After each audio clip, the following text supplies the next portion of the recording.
नमस्कार, अपना प्रदेश उत्तर प्रदेश उत्तराखंड देख रहे हैं आप। मैं हूं आपके साथ पूजा मोहन पांडे। बुलेटिन की शुरुआत करते हुए सबसे पहले आपको बता दें, उत्तर प्रदेश में G20 का जो उत्साह देखने को मिला, अब वो उत्साह काशी पहुंच चुका है। जी हां, वाराणसी में G20 की बैठक के लिए विदेशी मेहमान पहुंच गए हैं और इस बैठक के उद्घाटन सत्र को केंद्रीय विदेश राज्य मंत्री रिटायर्ड जनरल वीके सिंह ने संबोधित किया है।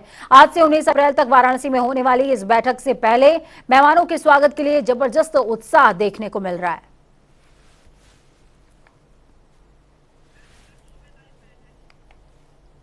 चलिए ग्राउंड जीरो का रुख करते हैं। धर्मेंद्र चौबे वाराणसी से हमारे साथ लाइव जुड़ चुके हैं। धर्मेंद्र, क्या कुछ अपडेट है? आज का दिन बेहद खास रहा। जनरल वीके सिंह ने उद्घाटन संबोधन दिया है और साथ में विदेशी मेहमानों का काशी की धरती पर भव्य स्वागत हुआ है।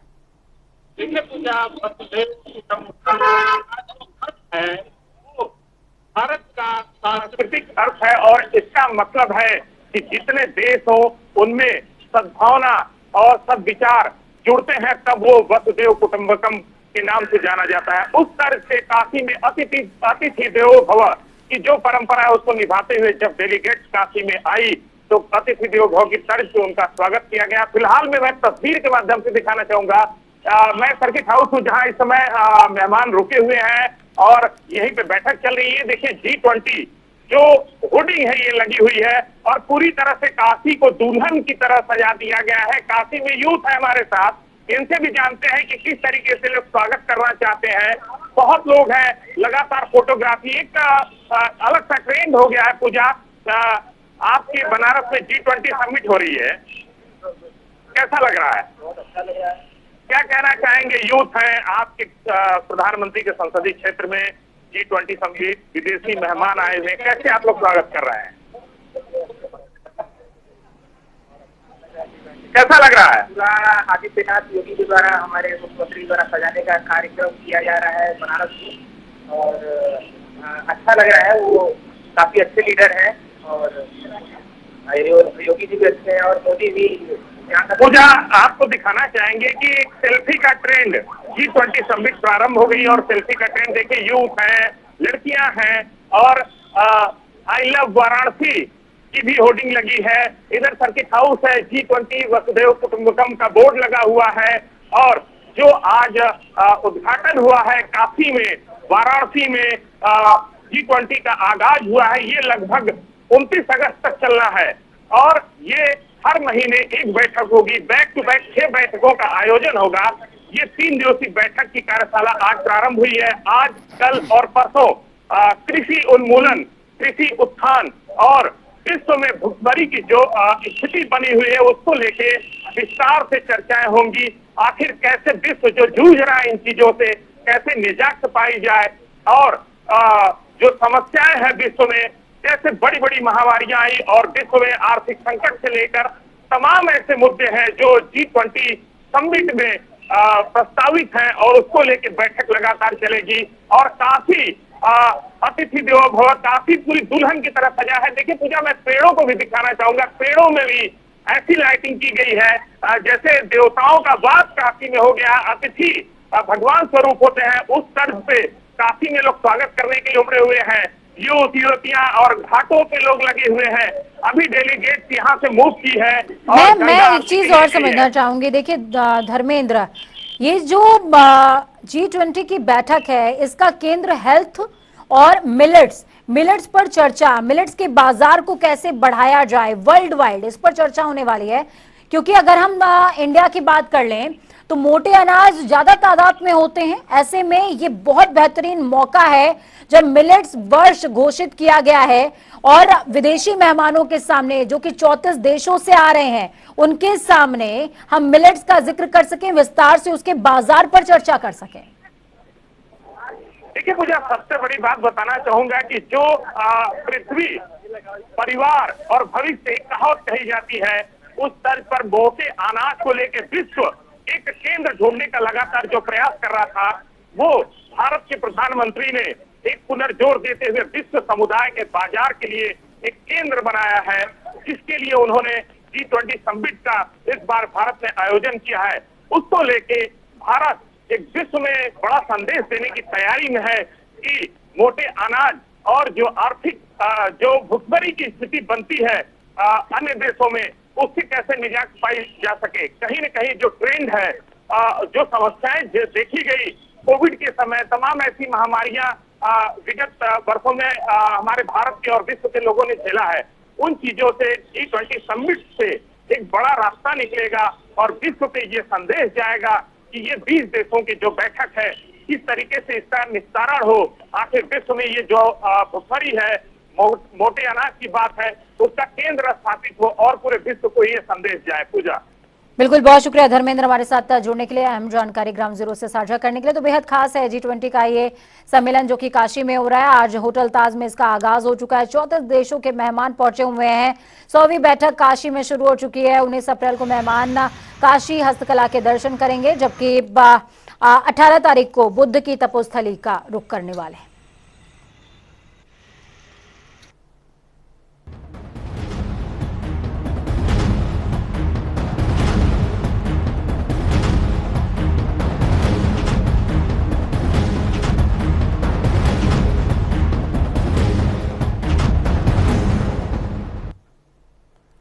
हमीरपुर जिले में नगर निकाय चुनावों को लेकर जिला प्रशासन ने तैयारियां पूरी कर ली हैं। द्वितीय चरण में हमीरपुर जिले में वोटिंग होनी है, जिसको लेकर आज से तहसील में नामांकन प्रक्रिया शुरू हो गई है।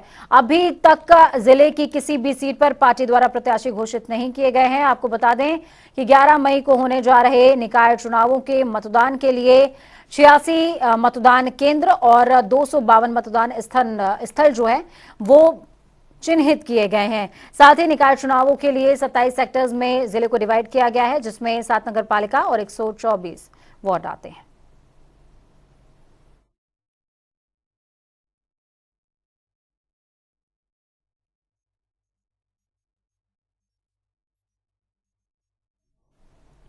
तो हर जगह पर नामांकन की प्रक्रिया शुरू हो चुकी है। हमीरपुर की अगर बात करें तो घोषणाएं अभी बहुत ज्यादा नहीं हुई हैं। ऐसे में सभी को इंतजार कि आखिरकार हमीरपुर में नामांकन की प्रक्रिया कब शुरू होती है।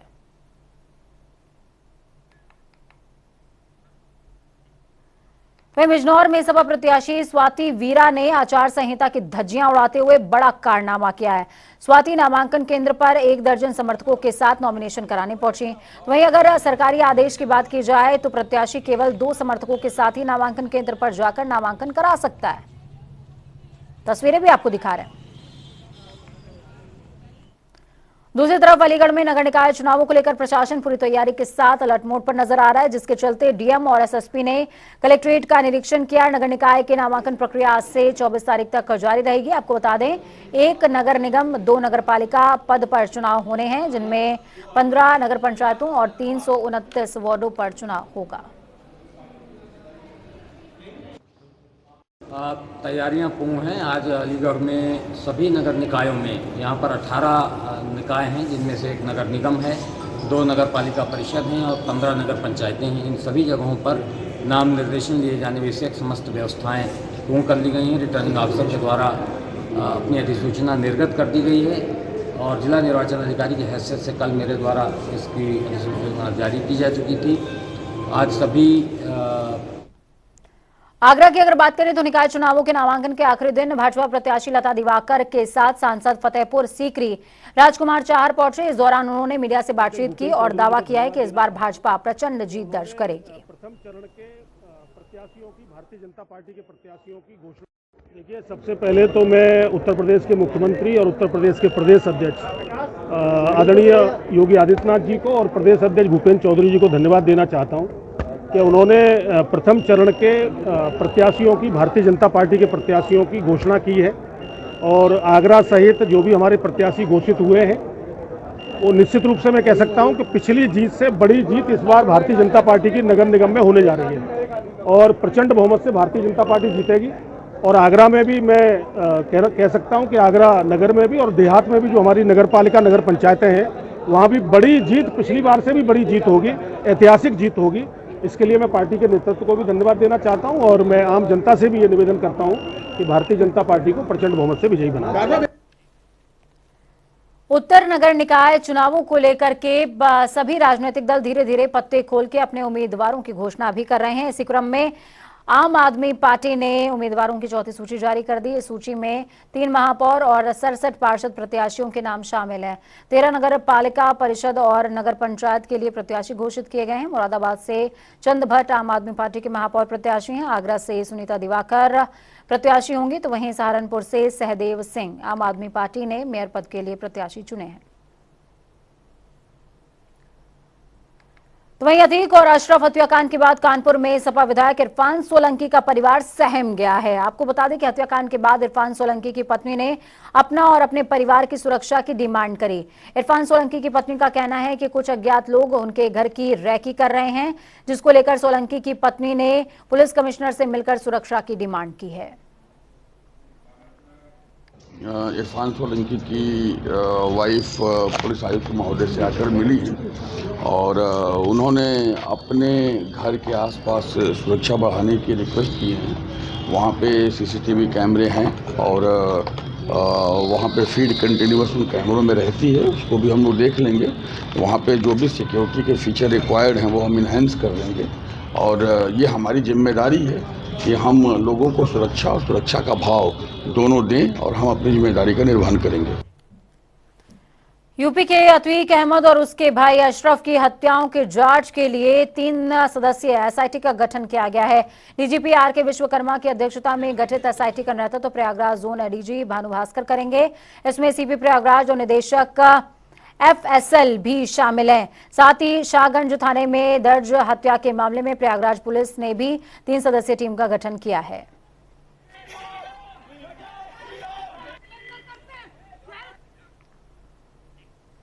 उत्तर प्रदेश के प्रयागराज में शनिवार शाम 3 हमलावरों की ताबड़तोड़ गोलियों से ढेर हुए माफिया अतीक अहमद और उसके भाई अशरफ को प्रयागराज के कसारी मसारी कब्रिस्तान में कड़ी सुरक्षा के बीच दफना दिया गया, यानी कि सुपर्दे खाक किया गया। इस मौके पर काफी तादाद में लोग भी मौजूद थे। साथ ही पत्नी नहीं पहुंची, वहीं अशरफ की बेटियां कब्रिस्तान में पहुंची थी। अतीक के समर्थकों ने बताया कि उन्होंने कब्रिस्तान में जाने की इच्छा जाहिर की और कहा कि हम आधार देना चाह रहे हैं, उसके बावजूद भी लोग जाने नहीं दे रहे हैं। सबसे पहले जब बॉडी आई तो गुसल कराया गया। लखनऊ में यूपी पुलिस ने भी अतीक और अशरफ की हत्या के मामले की जांच करनी शुरू कर दी है। इसके लिए प्रयागराज पुलिस कमिश्नर ने विवेचना के लिए 3 अफसरों को लगाया है, जिसमें एडीसीपी सतीश चंद्र मुख्य विवेचक बनाए गए हैं। पूरे मामले की जांच के लिए पुलिस जुट चुकी है।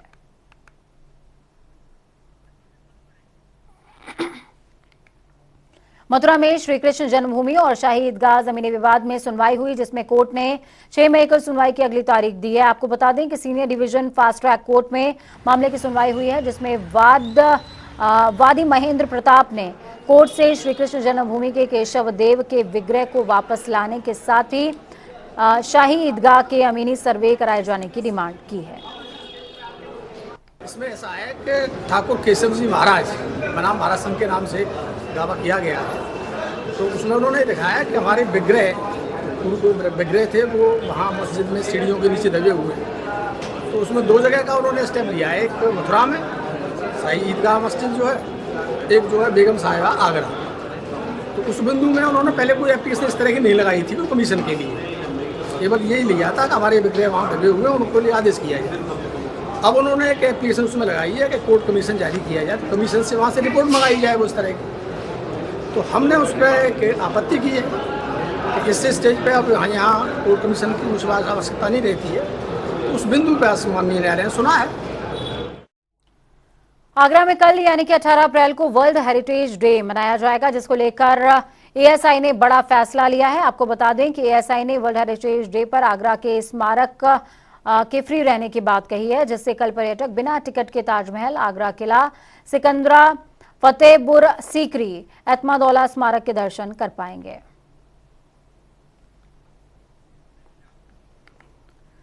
प्रतापगढ़ के कुंडा से सपा उम्मीदवार सीमा यादव के पति गुलशन की मुश्किलें बढ़ती ही जा रही हैं। आपको बता दें कि सपा नेता गुलशन पर एक महिला ने छेड़खानी और लूट का मुकदमा दर्ज कराया है। पीड़ित महिला गुलशन यादव के पड़ोस की रहने वाली है। तो वहीं इस मुकदमे के दर्ज होने से पंचायत चुनाव का माहौल भी गर्म होता नजर आ रहा है। राष्ट्रीय नदी रैंचिंग कार्यक्रम 2023 के मौके पर गंगा नदी के से विलुप्त हो रहे मछलियों के संरक्षण के लिए एनएमसीजी ने सराहनीय काम किया है। एनएमसीजी के महानिदेशक ने 50,000 मछलियों के बीजों को कानपुर में गंगा नदी में छोड़ा। इस कार्यक्रम में संस्था के निदेशक डॉक्टर बीके दास ने मौके पर मौजूद लोगों को संबोधित करते हुए गंगा नदी में मछलियों और रैंचिंग के महत्व को बताया है। ऊर्जा मंत्री एके सिंह आगरा के सूर सदन पहुंचे, जहां पर ऊर्जा मंत्री ने भाजपा मेयर पद की कैंडिडेट हेमलता के नामांकन को लेकर कार्यकर्ताओं को संबोधित किया। उन्होंने कहा, हमें एकजुट होकर बीजेपी का परचम लहराना है। इसके साथ ही उन्होंने सभी बीजेपी उम्मीदवारों को शुभकामनाएं भी दी हैं। आगरा नगर निगम के मेयर और 100 पार्षद प्रत्याशियों के नामांकन के मौके पे मुझे आज अपनी पार्टी के वरिष्ठ नेतागण पदाधिकारीगण के साथ आगरा में आकर के उनको शुभकामना देने का सौभाग्य मिला। मैं अपने को धन्य मानता हूँ, सभी प्रत्याशियों को, और आपके मार्फत राज्य के अन्य निकायों के भी भाजपा के प्रत्याशियों को मैं अपनी शुभकामना देता हूँ। जैसा यहाँ देखने को मिला, भारतीय जनता पार्टी के सभी घटक, सभी नेता, सभी धड़, चाहे शरीर हो, चाहे पैर हो, चाहे सिर। उत्तराखंड के मुख्यमंत्री धामी मुवानी पहुंचे, जहां उनका बीजेपी कार्यकर्ताओं और स्थानीय लोगों ने ढोल नगाड़ों के साथ जोरदार स्वागत किया। आज सीएम धामी और पूर्व राज्यपाल भगत सिंह कोश्यारी हेलीकॉप्टर से मुवानी पहुंचे थे। बाद में सीएम धामी ने शेर सिंह कार्की सरस्वती विहार स्कूल के भाऊराव देवरस सभागार का विधिवत लोकार्पण किया। इस दौरान सांसद अजय टमटा सहित कई लोग भी मौजूद रहे। लेकिन आज आकर निश्चित रूप से बहुत ही मैं सच कहूं तो स्वयं को गौरवान्वित महसूस कर रहा हूं, और यहाँ का जो प्रांगण देख रहा हूं, जिस प्रकार से एक बहुत ही दिव्यता की ओर और सबके प्रयासों से लगातार जिस प्रकार से सदस्य कोश्यारी जी ने यहाँ पर कहा कि इसको उद्यमिता के क्षेत्र में, स्किल डेवलपमेंट के क्षेत्र में, और जो आज मातृशक्ति के लिए अनेकों स्टार्टअप, अनेकों। पिछले 3 दिनों से उत्तराखंड के दौरे पर आए पर्यवेक्षक पीएल पूनिया से अभी तक 500 से ज्यादा कांग्रेसी मुलाकात कर चुके हैं। इसको लेकर नेता प्रतिपक्ष यशपाल आर्या ने कहा कि कांग्रेस नेताओं के बीच में जो बयानबाजी चल रही थी वो एक पारिवारिक मामला है। इसके साथ ही उन्होंने कहा कि इस मुलाकात के बाद सभी नेताओं के शिकवे जरूर दूर हो सकेंगे, क्योंकि पर्यवेक्षक से मुलाकात के बाद अच्छा संवाद सब नेताओं का हुआ है और सबका एक ही मकसद है, आने वाले चुनावों में कांग्रेस को फिर से जिताना। देखिए, आदरणीय पीएल पूनिया जी लगातार 3 दिन से कार्यकर्ताओं से, जो हमारे वरिष्ठ नेतागण हैं, जो हमारे माननीय विधायक हैं, जो हमारे संगठन के प्रमुख लोग हैं, आम कार्यकर्ता से भी वार्ता कर रहे हैं, संवाद कर रहे हैं, उनकी भावनाओं को जानने का प्रयास कर रहे हैं। और निश्चित रूप से समय भी है, उचित समय भी है, क्योंकि आगे भविष्य में चुनाव है, लोकसभा का चुनाव है और चुनाव है, स्थानीय निकायों का चुनाव है। तो एक तालमेल समन्वय से हमें आगे बढ़ना है। उनके दिशा निर्देश आदरणीय प्रभारी जी यहाँ पर मौजूद हैं। सबने मिलकर एक समन्वय के साथ काम करना है, भविष्य की रूपरेखा तय करनी है, रणनीति बनानी है, और बातचीत के जरिए ही समाज समस्याओं का समाधान भी होता है। कांग्रेस पार्टी में पिछले 3 दिनों से लगातार बैठकों का सिलसिला चल रहा है। आज भी केंद्रीय पर्यवेक्षक पीएल पूनिया के फ्रंटल पदाधिकारियों के साथ में कांग्रेस के प्रदेश अध्यक्ष करण माहरा बैठक कर रहे हैं। करण माहरा का साफ तौर पर कहना था कि सभी पहलुओं पर विचार किया जा रहा है। पार्टी के भीतर और पार्टी के बाहर जिस तरह की बयानबाजी हुई है उस पर भी विचार किया जा रहा है। साथ में 2024 के लोकसभा चुनावों को लेकर के भी पार्टी विचार मंथन कर रही है, किस तरीके से संगठन को मजबूत किया जा सकता है और आगे संगठन को मजबूत करने के लिए क्या कुछ अहम कदम उठाए जा सकते हैं। लगभग 500 से ज़्यादा लोगों से वो मुलाकात कर चुके हैं। परसों 4:30 बजे से सिलसिला शुरू हुआ था, जो रात के 11 बजे तक चला है। कल भी वो लगभग 11:15 बजे पीसीसी आ गए थे। जिला अध्यक्षों से, महानगर अध्यक्षों से मिले, विधायकगणों से मिले, उसके अलावा विधायक प्रत्याशियों से मिले, पूर्व मंत्री और पूर्व जो हमारे सांसद लोग हैं उनसे उन्होंने मुलाकातें की हैं, और कई वरिष्ठ जनों से उन्होंने मुलाकात की कल शाम 7:30 बजे तक। और आज भी वो सुबह से सिलसिला चला था। पीसीसी में इस समय आए हैं फ्रंटल प्रकोष्ठों के साथ, अनुवांशिक संगठनों के साथ, और जो हमारे अन्य अन्य विभागों के चेयरमैन हैं उनसे वो मुलाकात कर रहे हैं। और उनकी बात करने का जो वो था जोशीमठ, क्योंकि राहुल गांधी जी की भी चिंता थी जिस तरीके से पूरा हिमालय। उत्तराखंड में कांग्रेस पार्टी में चल रहे घमासान को लेकर बीजेपी ने एक बार फिर से कटाक्ष किया है। बीजेपी ने कहा कि कांग्रेस के अंदर हो रही बयानबाजी सुनियोजित है। बीजेपी प्रदेश प्रवक्ता वीरेंद्र बिष्ट का कहना है कि कांग्रेस के भीतर एक गुट चाहता है कि प्रदेश प्रभारी को हटाया जाए, लेकिन एक गुट उनकी पैरवी करता नजर आ रहा है। उन्होंने कहा कि कांग्रेस के भीतर की गुटबाजी कभी कम नहीं होगी, चाहे केंद्र का कोई भी नेता इनकी समीक्षा कर ले। देखिए, कांग्रेस में जो कुछ भी हो रहा है प्री प्लानिंग हो रहा है, ये सब कुछ पहले से तय था। और एक गुट चाहता है कि उनके जो प्रभारी हैं देवेंद्र यादव, उनको तुरंत हटाया जाए। वो गुटबाजी को बढ़ावा दे रहे हैं। एक सीनियर नेता आए हैं पीएल पुनिया, उनके और पर्यवेक्षक के रूप में आए हैं। वो बैठक कर रहे हैं, इंटरव्यू कर रहे हैं, सबको एक साथ मिलाने की बात कर रहे हैं। और बाहर आकर उनके पार्टी के नेता ही जो है गुटबाजी को बढ़ावा देने के लिए अपने प्रभारी को हटाने की बात कर रहे हैं कि वो गुटबाजी बढ़ा रहे हैं। तो गुटों में बटी हुई कांग्रेस पार्टी है। ये गुटों में जो बटी हुई पार्टी रहती है, ये कभी इसके गुट खत्म नहीं होते हैं, बल्कि ये गुटों को बढ़ाने के लिए ही काम आते हैं। उनको हवा देने के लिए ही इनके जो है इस तरीके से कार्यक्रम चलते हैं। कांग्रेस हरिद्वार के नगर निगम सभागार में सहायक नगर आयुक्त श्याम सुंदर प्रसाद की अध्यक्षता में फेरी समिति बैठक का आयोजन किया गया, जिसमें 7 प्रस्तावों पर आपस में सहमति बन गई है। इन प्रस्तावों के तहत रेडी पटरी के लघु व्यापारियों को पहले से प्रस्तावित वेंडिंग जोन में व्यवस्थित किया जाएगा। हमारे आज की बैठक बहुत ही महत्वपूर्ण थी और जिसमें विभिन्न महत्वपूर्ण विषयों पर चर्चा की गई, प्रस्तावों पर चर्चा हुई। तो मुख्य था हमारा कि सेक्टर 2 भगत सिंह चौक से यहाँ पे जल्द से जल्द कार्रवाई की जाए स्थापित करने की। तो हम जो है इसको शीघ्र जो है शुरू करवा देंगे कार्य। और प्रथम में हमारे जो है लगभग 80 से 85 वेंडर्स जो है की सूची हम जो है जारी करवा रहे हैं ताकि उनको शीघ्र लाभ। तो चलिए फटाफट अंदाज में 2 मिनट में 10 अहम जिलों का रुख करेंगे।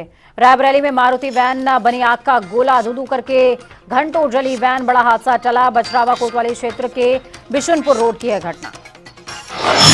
अयोध्या में नगर निकाय चुनावों में द्वितीय चरण के मतदान के लिए शुरू हुई नामांकन प्रक्रिया। नामांकन कार्य जिलाधिकारी ने किया निरीक्षण।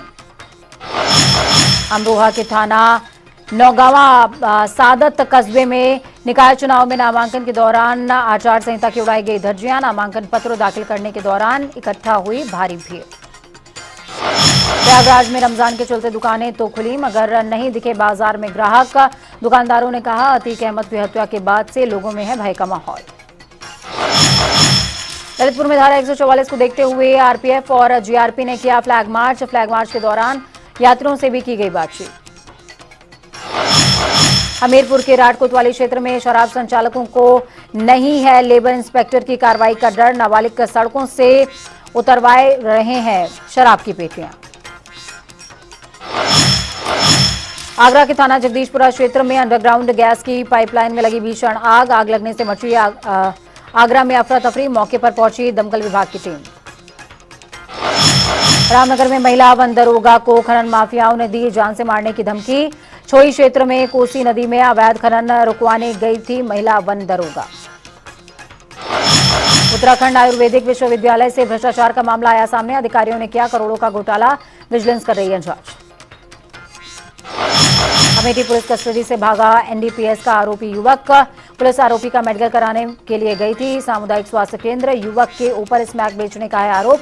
जगदीशपुर कोतवाली क्षेत्र के वारिसगंज चौकी का है मामला। वक्त यहाँ पर छोटे से ब्रेक का ब्रेक, उस पार खबरों का सफर लगातार जारी रहेगा। बने रहिए जनता टीवी के साथ। अपना और अपनों का बहुत ज्यादा ख्याल रखिए। नमस्कार।